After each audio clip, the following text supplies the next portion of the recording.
Pezza, in the words of a friend of ours, not just mine, not just yours, but ours, reviewing T20s is like reviewing a McDonald's. But this time there was a bit of spice. I don't know who Australia was supporting.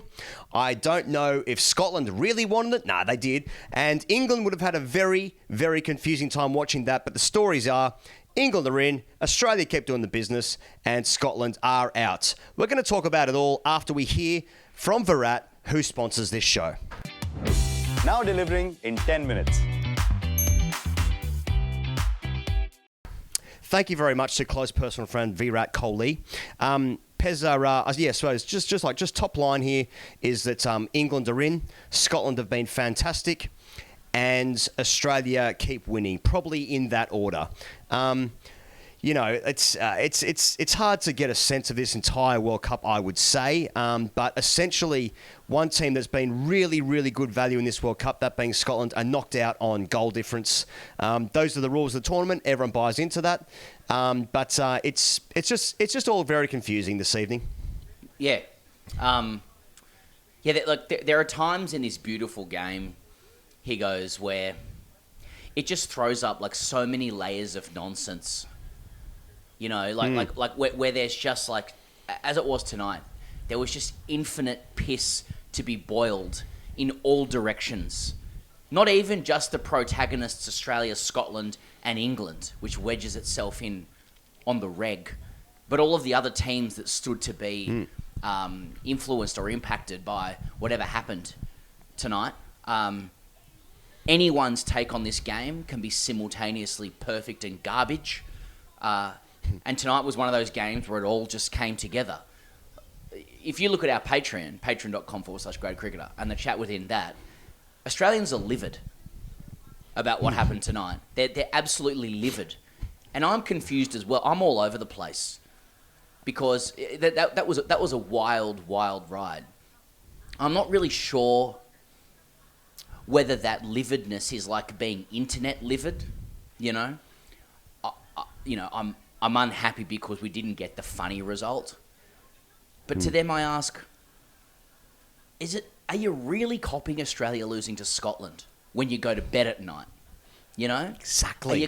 Are you really And this is my point on this game, he goes. I believe Australia was in control of the whole game.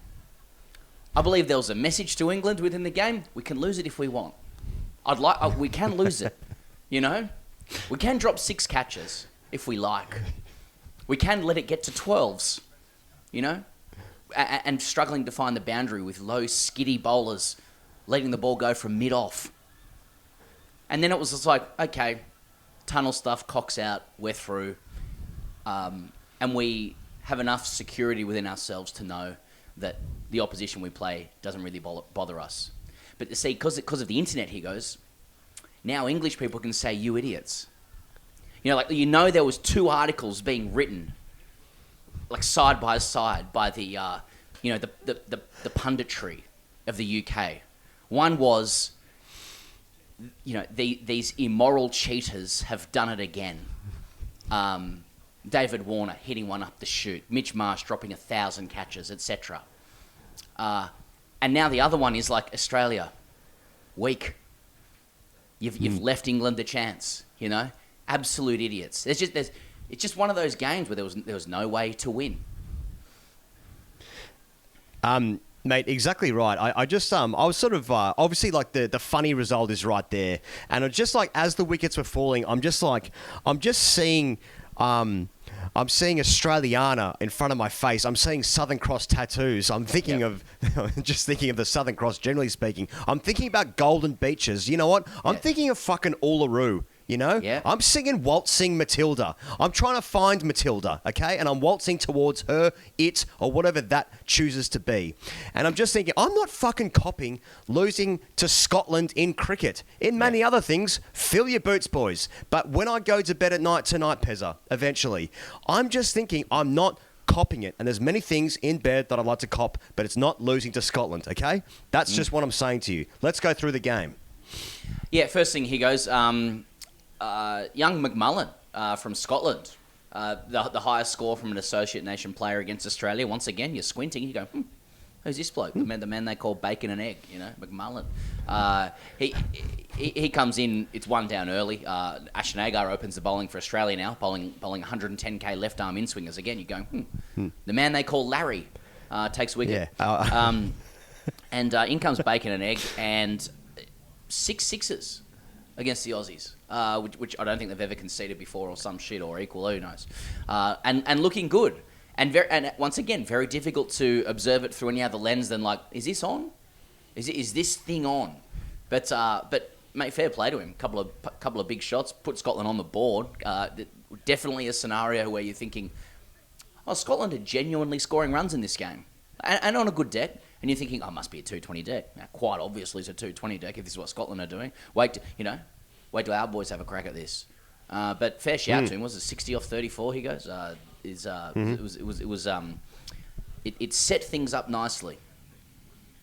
Yeah, I just had that exact same reaction. Anytime anyone that I deem as a man of the internet lesser than the sum of our parts, i.e. the players that I always aspired to be, but never quite reached, and by quite, I mean got anywhere near in, score some runs against our boys with nicknames that I've not heard of before, then I just start to think, well, I think this game's going to go for 8 overs because our boys must be, must do it far superior. Exactly. And I can ring off the names. I just can't wait for our boys to get out there. So when someone does something good against us, it's like, okay, this guy must be quite some player. You give me 12 hours and I'll forget his name, which says more about me. Absolutely, Nick Mullen. More about me. Yeah, exactly. Nick Mullen, the host of Cumtown, now the Adam Freeland show, has made 60 against Australia.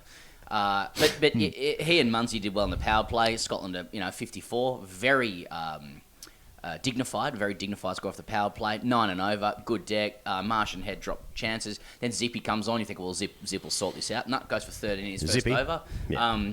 Actually, couldn't hear Wade call him anything because he kept getting pumped. They didn't need to turn the stump mic up in any way, so I didn't know what his new nickname was this game. And yeah, all of a sudden Scotland are going at 10s, one wicket down, and you're thinking, that's interesting. Flat deck, so it's a 220 deck. Yeah. And Australia's decided to structure things up a bit differently, to go in with 2 spinners and 2 quicks, and to rest Cummins and Hazelwood. This and not is bowl very... Stoinis.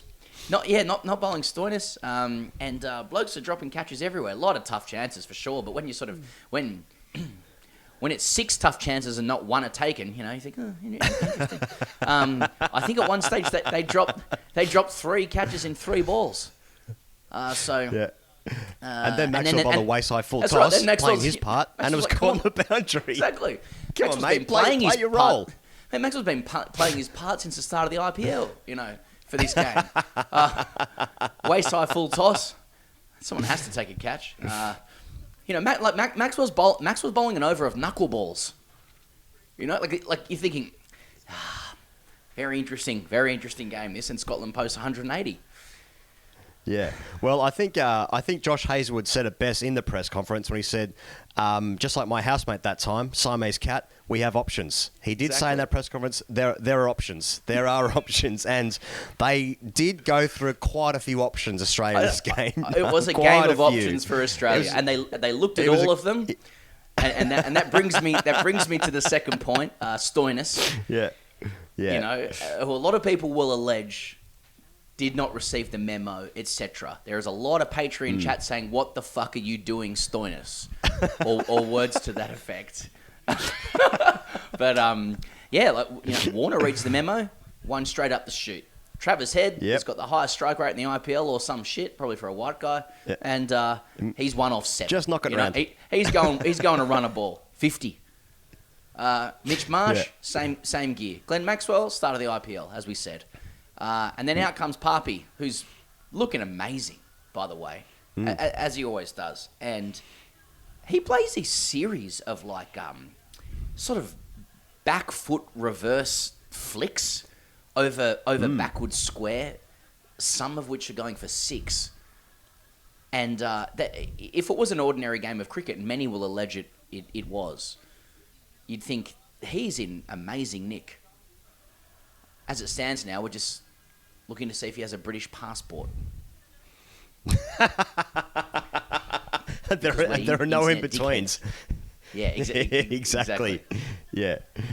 Australia put out 11 match fixes in this game today, and they're professional athletes, and they decided to try their best, and that for me is disgraceful and disgusting, and they need to be investigated. You know what? Fuck them. They can all stay there.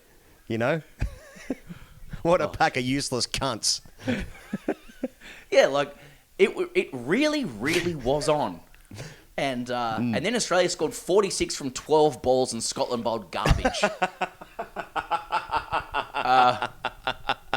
It was getting very, very confusing for a while there. Yeah. And Stoinis and TD just kept hitting the boundaries, and it was like professional athletes started doing their thing. Anything like, on the Australian it felt innings there? Yeah, it felt like Pez, like Australia had decided to play a game of FIFA and Legendary, and then just as it got towards the end, they was like, "Nah, just change the settings now, amateur," and it's just like, "Oh, okay, this is actually going to be quite easy now." But yeah, I mean, mate, Stoinis had a fantastic tournament to start with. I saw a stat come up on the coverage of the fastest 50s in the World Cup so far. McMullen, as I'm calling him now, he actually had two of those top five, and Stoinis had the other two of the top five, and then Aaron Jones had the fastest one against Canada there. So, but it's been a great tournament. He's bowled well. He's looking good. The runs are there, following on from the IPL. Middle order runs, man. It is good for Australia, despite many people desperate for Australia to lose to Scotland. Very confusing erections tonight all around the country. No question about that, Pezza. That's really well said. I've got a confusing erection about this game, which leads us to Want Now, Get Now, and I'm just titling this the chat from these guys.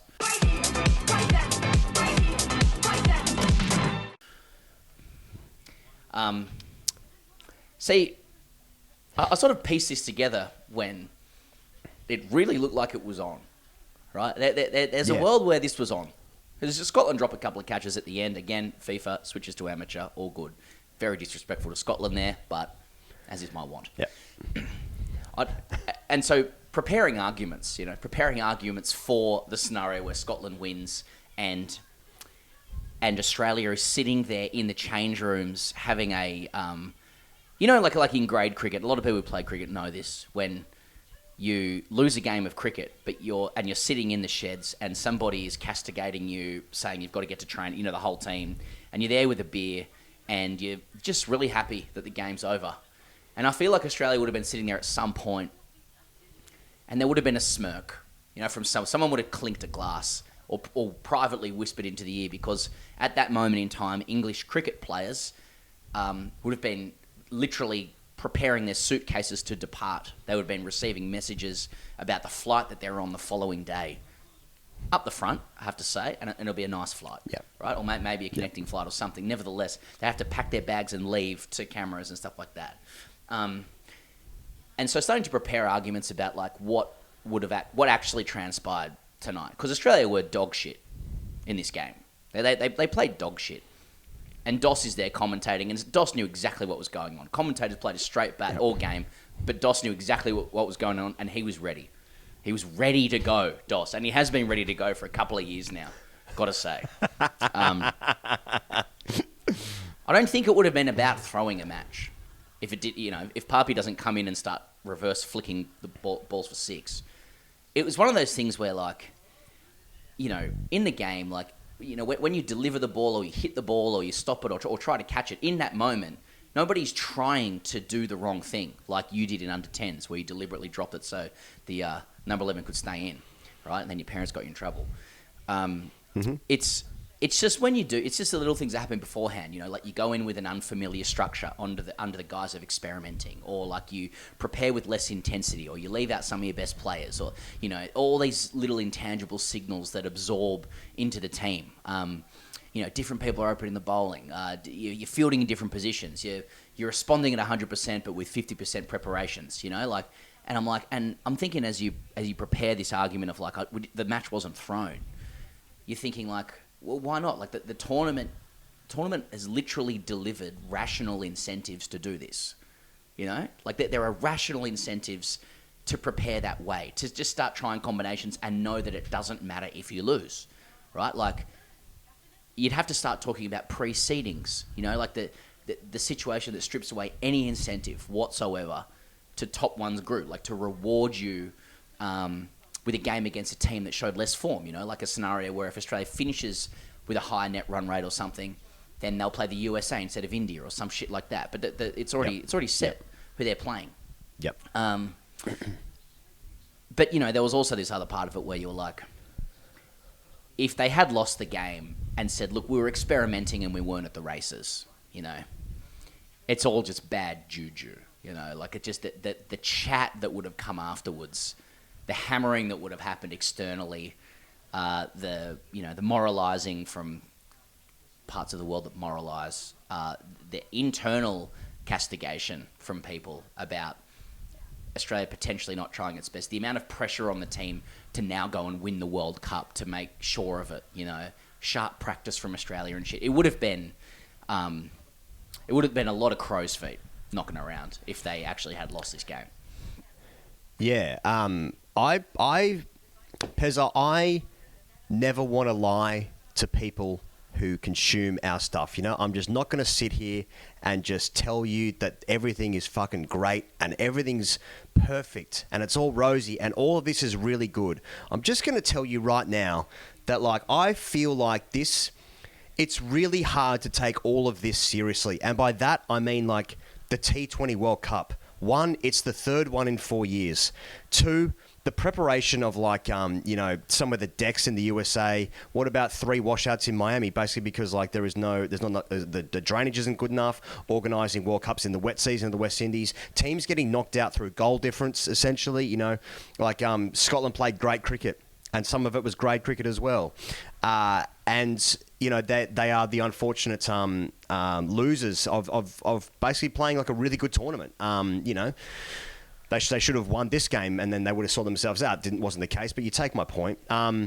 It's when the seedings are already set. Now, like, some of the cricket has been good. Like, there's been Nepal almost upsetting South Africa the other night. USA doing their business against Pakistan. There have been good moments. Of course there have been. And a lot of people are trying really hard to grow the game. And fundamentally, that's a good thing. More people involved in cricket, more people trying to get into cricket. All of that's a good thing. I just find it... And I'm not going to fucking lie to people and say, like, yeah, this is fucking great. Because, like, I just find it so all unserious and, like, just so difficult to find out, like, the truth of a World Cup, which is who's the best team. And whoever wins the World Cup just isn't going to be the best team. They'll be the best team for that, like, for those last 2 games. You get yourself into the last 2 games and then you find out, okay, who's the best in those last 2 games. So, like, just find it struggle to find the meaning of it. And maybe it doesn't need to be. Maybe it's just about, can we just get some eyeballs in this thing and more people like the thing that we all like? I don't know. It's just all a bit silly, Hey, and look, we're going to cover it because that's where the game's going, and more people, are trying to find new ways to enjoy the game as well. And I hope that they come to our channel to, find ways to enjoy the thing that they already like as well. Try and make them laugh along the way, But, like, I don't know, man. Like, fuck, Scotland have been great, and they're just out. And also, England are one of the best teams in the world, and they were literally 45 minutes away from not making the finals because it just rained. So, I don't know. Australia's good, India's good, South Africa's good, New Zealand are out. England might win the World Cup. Fuck, I don't know, man. That's what I think. Some people might think, sorry to be indulgent, but we've just been covering a lot of cricket, Yeah.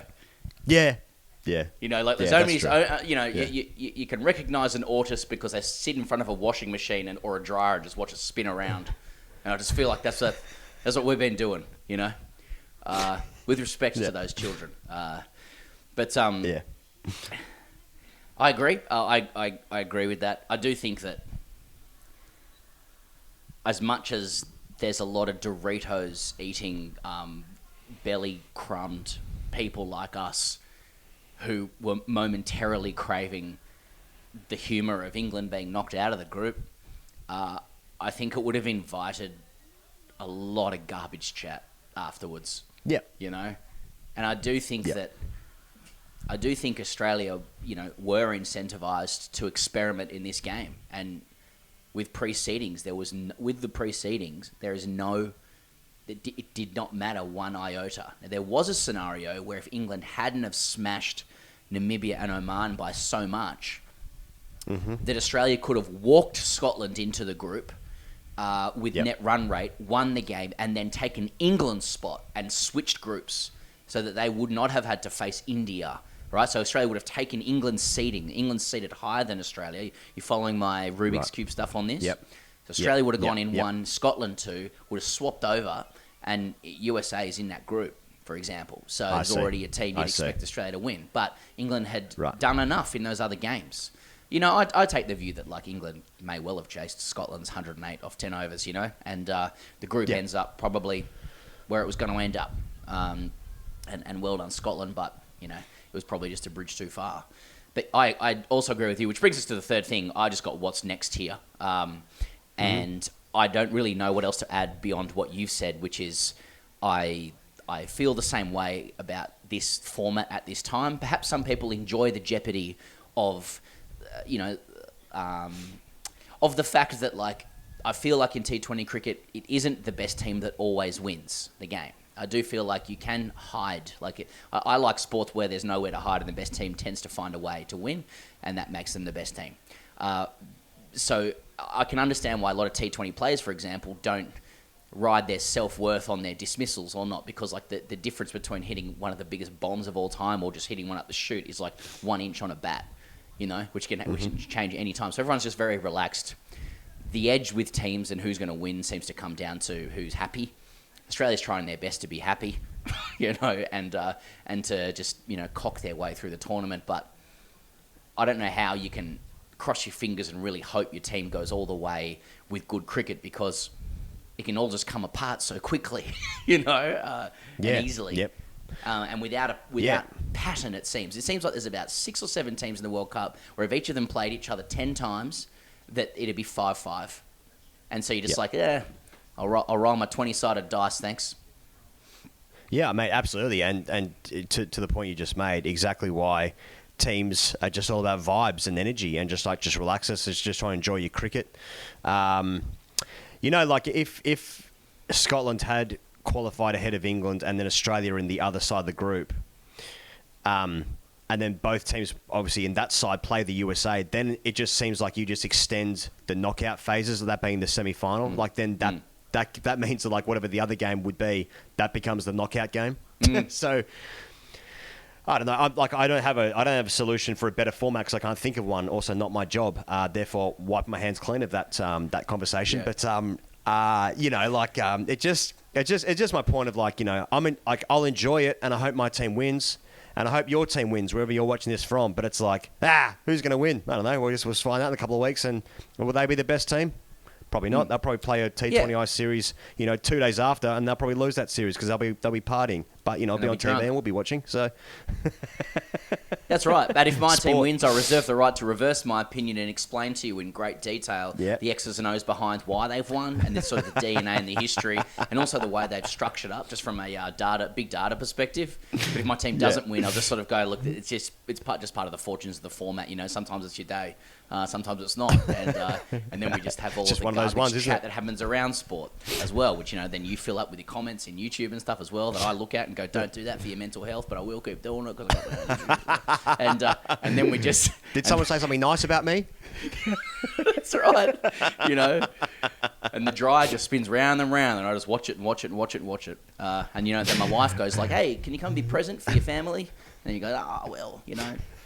Anyway, and then I go outside with a golf ball and a stump on, I hit it against a keg, and I go 1, 2, 3, 4, and don't the boys love it? Not really. The boys left me years ago, and I'm out there with a Rubik's Cube, a stump, and a golf ball, and a keg. That's right. They moved out to the country or with a the water dog. tank or whatever the fuck it was. Anyway, speaking of comments, hashtag AskTGC. I chucked this up on Twitter. I guess half an hour ago. I haven't read any of these. Roger says, Australia are obviously manipulating the result so that the weaker team gets through to the next round. You're welcome, England. Okay, Roger hasn't seen the end of the game. Yeah. Broken Cricket Dreams Cricket Blog says Scotland must have more World Cup and World Cup qualifier heartbreaks than any other teams. Yeah, I suppose, you know, a word for Scotland, they were good, but they are also good at glorious failure. That's just something that happens with Scotland, and fair play to them. I got no qualms with Scotland, you know. I'm like Muhammad Ali and the Viet Cong there. Got no quarrel with them. No. No Scotland, no party. I think the party will go on either way, Euros or Cricket World Cup. But yeah, I like it anyway. Prasad says Australians were playing with English nerves, but knew always how to win. Okay, well that's Indians do worry about Australia's psychology there. They do. Too much for mine. And Anya says, come on, the boys let Moddy be in the job for another day. That's a good shout. Moddy, New South Wales guy as well, or New South Wales guys on the Aussie side, just like, all right, Moddy, you can live to fight another day. TSTM. Moddy, I thought you said Modi. I don't think Australia's in charge of whether Modi's living to fight another day. What else? Someone is called Test Match Cricket asked whether Australia are still cheats. Because there was, he goes, there was a suggestion in some recent articles that Australia had an opportunity to redeem themselves in the eyes of England due to the appalling affair, after the appalling Johnny Bairstow affair. So does that mean, are we decent now, morally speaking? I found it very interesting, Pezza, that, obviously when the Bairstow thing went down, people were, saying cheats, et cetera, Australians are saying, oh, well, it's in the rules. And then, just a hint of gamesmanship or tournament play, as I described it the other day. All of a sudden, people very quick to highlight the laws of the ICC about, indications of sort of, manipulating results, I guess you can pick and choose which laws apply to you and when, and that's part of the rights afforded to the lawmakers and the creators of law. Although that were the Romans, to be fair, but my point still stands. Thank you. Well said. Just a couple other ones. Yeah, Prashant says disappointed with Stoinis and David. We had an opportunity to witness an almighty meltdown, but it's been stolen from us. Shame on the Aussies. Yeah, and there will be a fair bit of that, won't there? And it would have... Look, it is true. It would have been funny, but I also think people ignore the opprobrium that would have come after that as well, and the questions of arrogance of the Australian side, which isn't to say how insulting that would be to Scotland to essentially say you didn't win this game, Australia lost it. But we don't have to have that garbage hypothetical chat anymore because, as we said, Parby got his cock out, so did Tim David, and changed the FIFA level. Yeah, I mean, thank God the Australians are paid well enough that, even though this was a close game, match fixing allegations just wouldn't make any financial sense. I mean, unless they're talking serious bunts, I'm talking 7 figures bunts, for throwing a game against Scotland. That's the only possible way that these Scots could have even been on the same field as our hero Australians. Hard-working Australians, Pezza. Decent Australian. That's right. Yeah. Yep. That's right. We're dealing with cost of living issues. Yeah, no one's really thought about the match fixers in this situation, particularly vis-a-vis the IPL. That the fucking market rate to fix a match now must be very high in some of the big games because there's so much bunts for the players anyway, just as part of their retainers and match fees. If Stark or Cummins were match fixing, you must be looking at some eye-watering numbers being put down. Exactly. Start to buy property in areas outside of their retainer, and you go that's fixing money. And then I return to my dryer, and just watch it go round and round and round. Then I go put a sock in. I go put a cricket ball in a sock and hang it from a deck, and just go.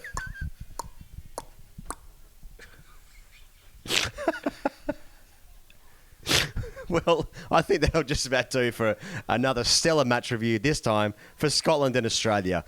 Australia march on with a perfect record. They so nearly had the loss that they had to have, a real wake-up call. But that's yet to happen, and maybe that'll come in the next game they play, whenever that is. We'll be back tomorrow on the channel to review both Ireland and Pakistan's final fixture tomorrow, and then the main podcast will also be out tomorrow after that. So still plenty to come here on the channel. Thanks as always for supporting TGC and getting behind us here, and we'll see you guys real soon. Cheers.